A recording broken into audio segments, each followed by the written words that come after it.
Now, Enoch held a very specific and unique role in history.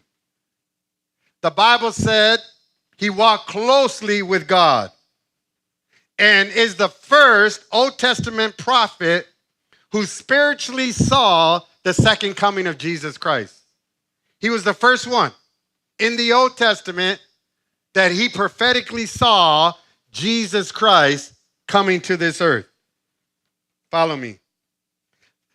Now, many scholars believe he wrote the first part of the book of Enoch, which is not scripture. Remember, I told you, the book of Enoch is not scripture. It's not canonized in our 66 books.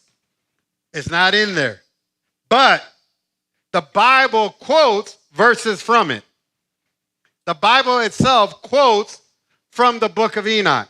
Now, the book of Enoch is a very important historical book because it records things accurately of what took place. Even though it's not scripture, it records things accurately of what took place because Enoch, most scholars believe, the first chapters of Enoch was written by Enoch himself of what he saw happening during that time frame.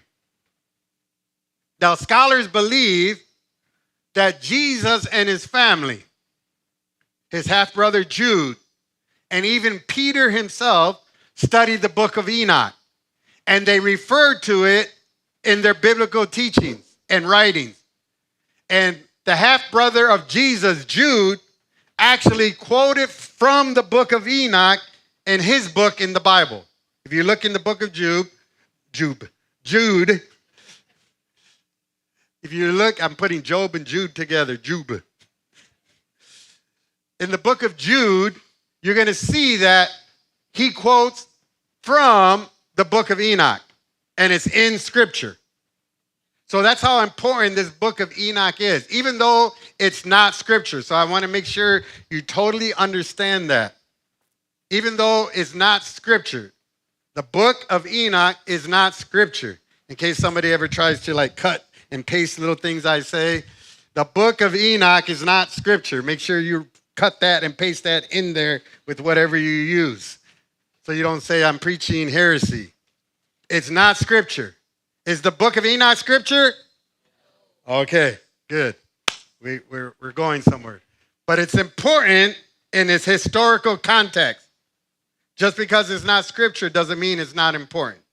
So that's why I believe that Jude and Peter quote from it, and Jude actually writes from it and puts it in scripture. Now follow me. The book of Enoch probably survived the flood. Because, people are thinking, well, how did the book of Enoch make it through the flood? How did that happen? The book of Enoch, and what most scholars believe, the book of Enoch probably survived the flood because Noah's father, Lamech, gave it to Noah as an important prophetic writing of his family. Because remember, they're all related. And Noah took it with him on the ark. That's how we believe that the book of Enoch survived, because they have found the book of Enoch and the original manuscripts of the book of Enoch.